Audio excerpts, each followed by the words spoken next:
Muchachos, el profesor Peter Cuyán en este momento va a iniciar su clase sobre el proceso productivo.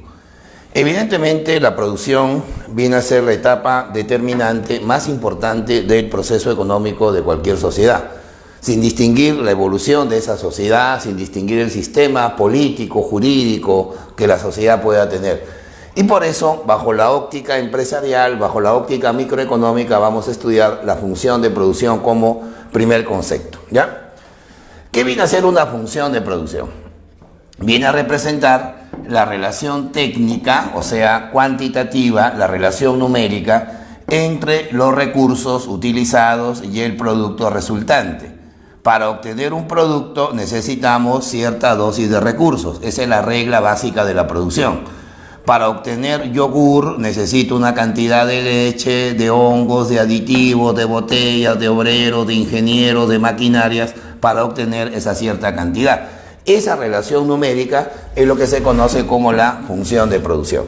Vamos a anotarla, a ver numéricamente. En este recuadrito tenemos la expresión, ¿ya? Bueno, ¿qué significa esta expresión? Q representa las unidades de producto, o sea, el resultado físico de la producción.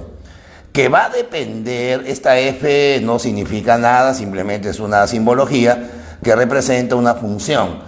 Va a estar dependiendo del factor L, del factor K y algunos factores que estamos complementando. L representa las unidades de trabajo, la mano de obra como factor variable, y K va a representar las unidades de capital. Ahora, evidentemente, toda función de producción está de acuerdo, va a depender mucho de qué empresa estemos analizando. Si es una empresa del sector terciario, del sector primario, del sector secundario. Entonces, evidentemente, mientras más empresas existan, mayor cantidad de funciones de producción. Es más, en una misma empresa pueden haber diferentes funciones de producción. ¿Cómo lo vamos a entender? Vamos a hacer un par de aplicaciones. A ver, si hablamos de un agricultor, ¿qué sector productivo estaríamos mencionando? El sector primario, porque estamos hablando de extracción. Y si hablamos de una barbería, una empresa que te da un servicio estético, estamos hablando del sector terciario. A ver, función de producción de un agricultor. Por si acaso esta información es una información aleatoria, ¿no? Sesgada, que por ahí hemos creado para poner la aplicación. A ver, ahí dice 16 toneladas de trigo. A ver, muchachos, de acuerdo a la definición, esto vendría a ser la variable Q, o sea, las unidades de producto, ¿ya? Que va a depender, acá están los requerimientos, ¿no? Aleatoriamente hemos colocado que hay 5 hectáreas de tierra que se necesitan para obtener esta cantidad de trigo. Tenemos, a ver, 6 tractores que se van a utilizar en preparar el terreno, las 80 lampas que van a utilizar esos 120 peones, ¿verdad? Una cantidad de urea, de semilla, de pesticida, de agua, de riego, etcétera, etcétera. ¿Está? Por ahí de repente estamos obviando algunos recursos. Entonces, esta relación entre los recursos, digamos, utilizados, ¿no? en el plazo determinado y el producto resultante es lo que se conoce como la función de producción. Análogamente, a ver, vamos a la barbería. Hemos creado un producto de 700 peinados o de cortes, pero para obtener estos 700 peinados necesitamos, obviamente, el local, o sea, el salón, necesitamos los estilistas, ¿no? La mano de obra, necesitamos porque las máquinas, las navajas, las máquinas que se van a utilizar en los cortes, necesitamos algunos insumos como cremas, agua, gel, lociones, ¿no? Por ahí de repente un par de vigilantes, ¿no? De repente también un par de televisores, un equipo de música, o sea, todo lo que la empresa acorda o vamos a llamar así, determina como proceso de producción. Ya esto se llama función de producción. Una pregunta, ¿qué pasaría si en un país hay 6 millones de empresas? ¿Cuántas funciones de producción habrían? La respuesta sería 6 millones de funciones de producción. ¿Y qué pasaría si cada empresa tiene 3 procesos diferentes? Entonces habría 18 millones de funciones de producción. ¿Te das cuenta? Las funciones de producción van a depender mucho de qué se produce y, obviamente, qué recursos se están utilizando. Ahora, el proceso productivo necesita, como hemos dicho siempre, recursos o factores, pero la teoría económica los divide en dos grupos, ¿no? Están por ahí los factores fijos y también van a estar los factores variables, ¿ya? Vamos a ver cuál es la diferencia y luego pasaremos a hacer algunas aplicaciones. Se llaman factores fijos, observa, a los recursos que no se modifican con el producto. O sea, eso implica que el nivel de producto puede crecer, ¿no? Puede inclusive caer a corto plazo, pero el factor fijo permanece en su misma cantidad. Por eso decimos que solamente funcionan a corto plazo. Cuando se dice corto plazo, muchachos, significa en el proceso, ¿no? En el mismo momento en que la empresa está produciendo. A ver, ejemplo de factores fijos, ahí ponemos la capacidad instalada, la infraestructura que una empresa necesita, la parte administrativa, son dos de los recursos fijos o factores, digamos, más utilizados en el corto plazo. A ver, por ejemplo, ¿qué pasa si yo pongo, a ver, un salón de billar, un centro de diversión, ¿no? Para que la gente vaya a entretenerse. Entonces, los factores fijos vendrían a ser la capacidad instalada. Por ejemplo, si yo tengo 40 mesas, esas 40 mesas en el corto plazo vienen a ser los factores fijos. Si tengo un salón determinado de, no sé, 200 metros cuadrados, eso en el corto plazo también es un factor fijo. Si pongo 3 vigilantes, 2 cajeras y de repente por ahí un cocinero, también se va a considerar un factor fijo. O sea, los factores fijos son los factores más inmediatos que las empresas necesitan en el proceso. ¿Está bien? En cambio, los factores variables, vamos a ver la definición, son aquellos que cambian directamente con el resultado o el producto resultante. O sea, eso significa que si el producto crece, también el factor variable empieza a aumentar. Y si el producto baja, también el factor variable tiene que reducirse. Obviamente, si no se produce nada, el factor variable sería 0, ¿verdad? Y estos factores existen tanto a corto como largo plazo. Una observación. Largo plazo en economía no significa tiempo. Normalmente decimos siempre corto plazo es un periodo de pocos meses, de apenas un añito, y cuando ya tienes pues 20 años, 30 años produciendo estás a largo plazo. No es así, ¿ya? En economía el corto plazo y largo plazo depende no del tiempo, sino del tamaño de la empresa. Cuando una empresa, por ejemplo, es una unidad de producción muy pequeña, ¿no? Por ejemplo, un ambulante que vende sándwiches, ¿no? Su corto plazo es muy pequeño y es más fácil que pueda ampliar su capacidad instalada porque tiene las suficientes, digamos, herramientas o capacidades.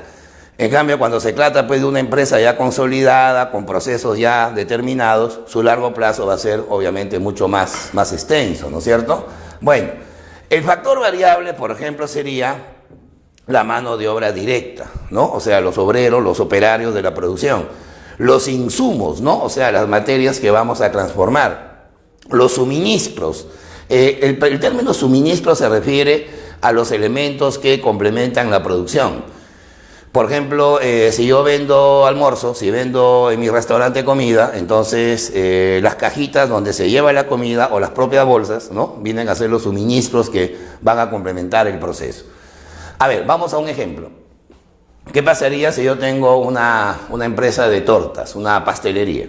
Entonces, el horno es un factor fijo, ¿no? Los empleados son fijos, el local es un factor fijo, pero en este caso los insumos, llámense la fruta, la harina, los huevos, ¿no? Las cajitas, ¿no es cierto? Eso van a representar factores variables porque van a ser de tipo operativo, van a estar dependiendo directamente de lo que se está produciendo.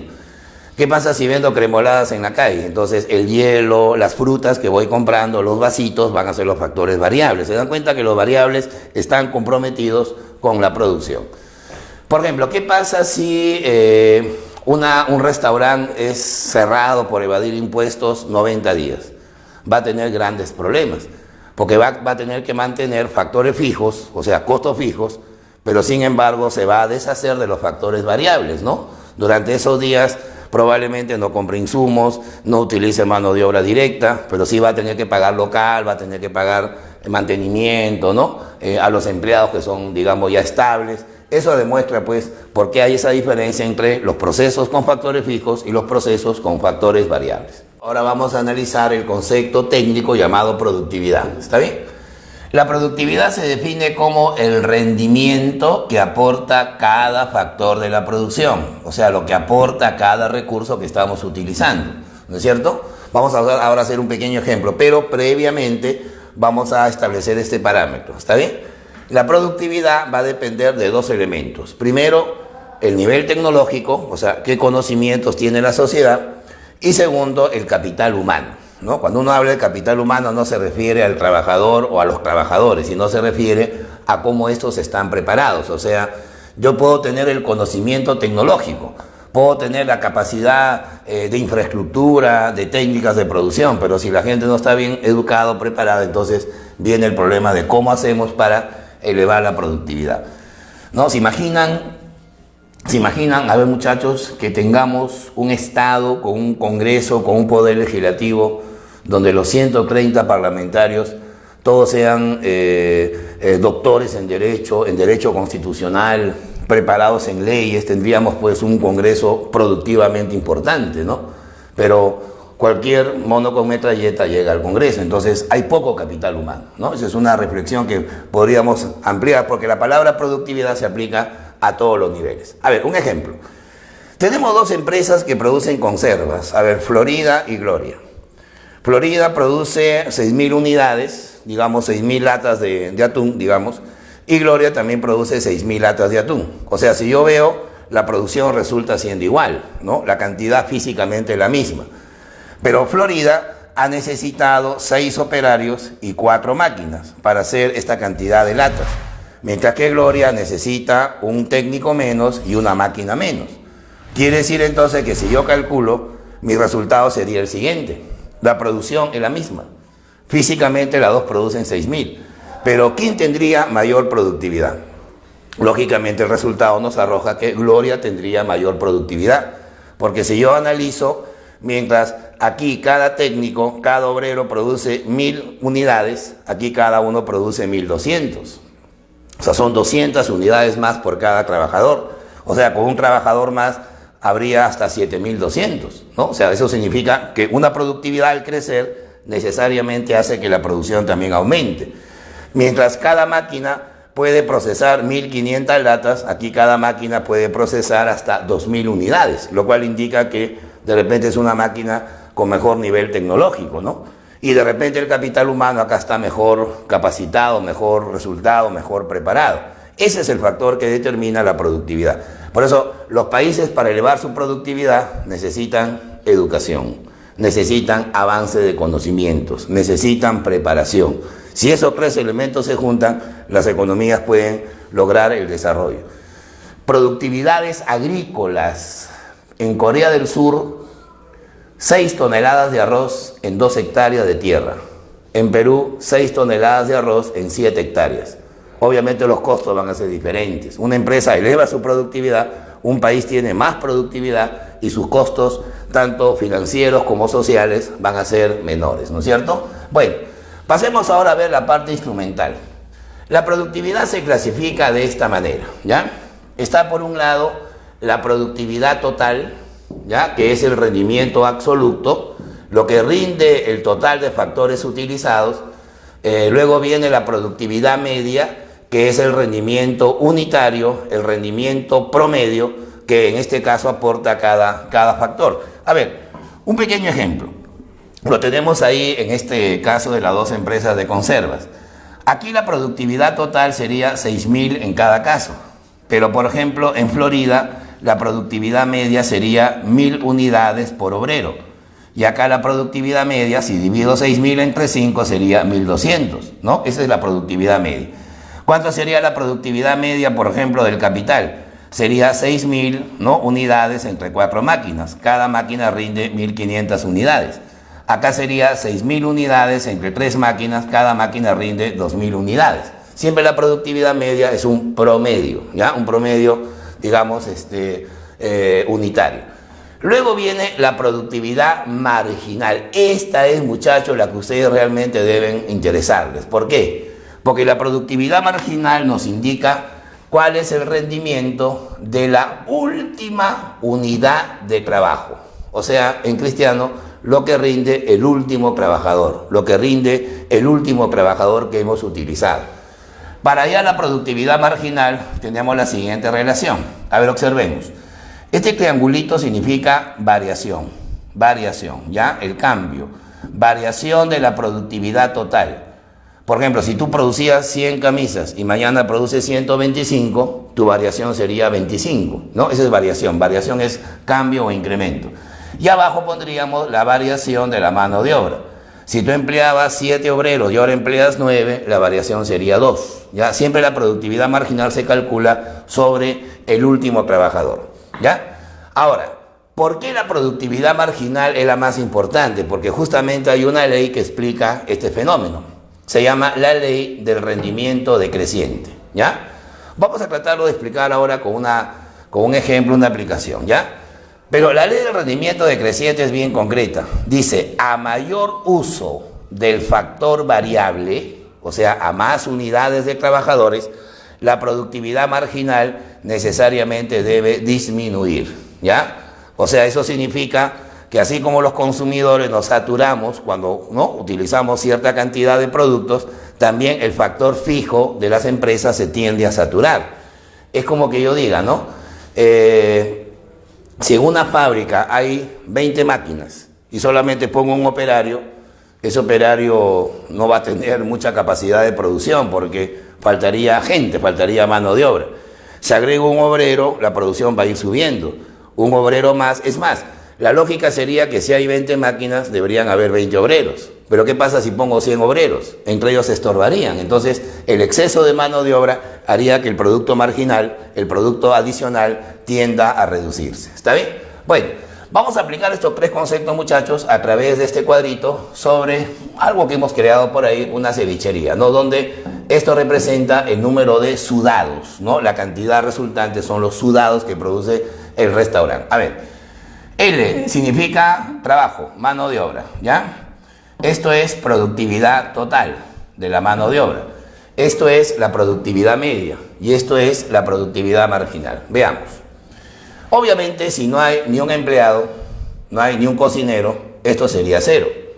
Porque obviamente los pescados no se van a preparar solos. O sea, tanto la media como la marginal también sería 0. Pues bien, ¿qué pasaría si solamente ponemos un empleado? Y ese empleado le decimos, tú encárgate de todo el proceso productivo. A ver, imaginémonos que un solo trabajador labora en ese restaurante. Ese trabajador tendría que ir al terminal a comprar los insumos, ¿no? A la vez lavar los insumos, preparar el corte, cocinar, atender las mesas, hacer la cobranza, ¿no? Imagínate que haya delivery, mientras va llevando ya fue, ¿no? ¿Sí o no? Entonces, evidentemente su resultado sería muy reducido, pero de todas maneras, digamos, él logra producir 6 unidades, ¿está bien? Esto sería la productividad total. La productividad media también sería 6, porque si tengo un obrero, un cocinero y 6 unidades, cada uno produce 6, pues, ¿no? Es evidente, 6 entre 1 es 6. Y la marginal también sería 6. ¿Por qué? Porque de no haber cocineros a haber uno solo, la producción ha subido en 6. Esta variación coincide con la productividad media, ¿ya? Pero no siempre se va a dar igual en los demás casos. A ver, el dueño de la cevichería dice, un solo trabajador no me alcanza, contrato a un segundo. Ojo, no necesariamente va a ser 12, si son 3 va a ser 18, todo se multiplica por 6, no es así. ¿Por qué? Porque la economía no es un resultado aritmético. La economía es el resultado de un proceso productivo, donde los trabajadores o los factores variables se van adecuando a lo que es el factor fijo. Muy bien, este segundo cocinero va a descongestionar el trabajo del primero y por tanto ya con 2 la producción va subiendo, ¿no? Ya le puede ayudar a cocinar, a atender las mesas, ¿no? Lo descongestiona. Si yo tengo menos carga laboral, soy más eficiente, mi capital humano va mejorando. Y ahora llegan a 14 sudados. Esto sería el producto total. Ahora, la productividad media sería 14 entre 2, o sea, daría 7. Observa que la productividad media ha subido en un plato, en un sudado. Pero la marginal sería 8. ¿Por qué 8, muchachos? Porque al incrementar un cocinero, ¿cuánto ha subido la producción? De 6 a 14, la diferencia sería 8. Esa es la productividad marginal. O que en cristiano podríamos decir que esto sería lo que rinde el segundo cocinero. A ver, suma 8 que rindió el segundo más 6 que rindió el primero. La suma sería el resultado total, sería 14. A ver, hacemos ingresar a un tercero. ese tercero va a ser más eficiente no porque él sea muy bueno haciendo sudados, sino porque descongestiona el trabajo de los dos primeros. Y de repente se llega hasta 48. Mira cuánto ha subido la productividad total. ¿Cuánto sería la productividad media? 48 tercios, o sea, 16. Mira cuánto rinde cada cocinero en promedio. Pero a mí no me interesa el promedio, me interesa el último, el adicional. A ver, si con 2 se producía 14 y con 3 se produce 48, ¿cuánto ha subido la productividad total? La diferencia, pues la diferencia sería 34. Esto es la productividad marginal, o sea, lo que ha rendido el tercer cocinero. A ver, sumemos 34 más 8, 42, más 6, 48. Ahí está. Pero esto es no lo que produce cada uno, sino el tercero, o sea, el último, ¿verdad? La marginal va aumentando. Es más, con un cuarto la cosa sería mucho mejor, ¿no? Porque mira, este se encarga de comprar, este se encarga de cocinar, este se encarga de atender y este se encarga de la caja. Ahí está, el proceso perfecto, ¿no? Para un pequeño negocio. Se llega hasta 100 sudados. A ver, ¿cuánto sería la productividad media? Sería 100 cuartos, o sea, 25, lo que rinde cada uno en promedio. Pero ¿cuánto sería la marginal, lo que ha aumentado? De 48 a 100, ¿cuánto ha aumentado la producción? 52. Muchachos, ¿qué observamos en la productividad marginal? Que en los 4 primeros trabajadores la marginal va subiendo. Es más, la marginal está por encima de la productividad media. O sea, lo que rinde el último trabajador es mayor de lo que rinde el promedio. Por eso a esta zona de rendimiento en economía se le llama el rendimiento creciente, ¿ya? A ver, ¿qué pasa si con 4 decimos el proceso está muy eficiente, tenemos un rendimiento en lo más óptimo, estamos en el producto total máximo y contratamos a un trabajador más?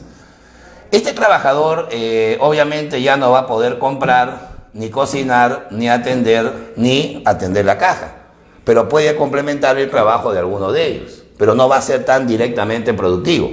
Gracias a él, ahora subió a 115, por lo tanto el cociente sería 23. Esa es la productividad media que ya empezó a bajar.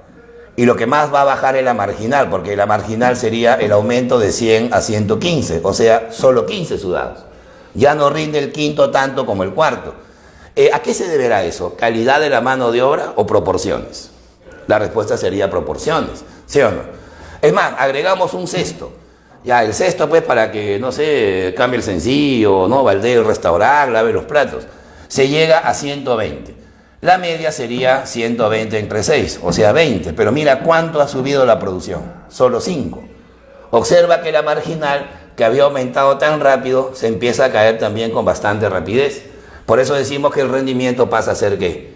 Decreciente, ¿ya? Decreciente porque la producción aumenta más lentamente. No es que la producción sea negativa, porque no hay producción negativa, pero el rendimiento se hace decreciente. A ver, aumentamos hasta 7 trabajadores, somos tercos. Mira lo que ha pasado con la producción. No se ha movido.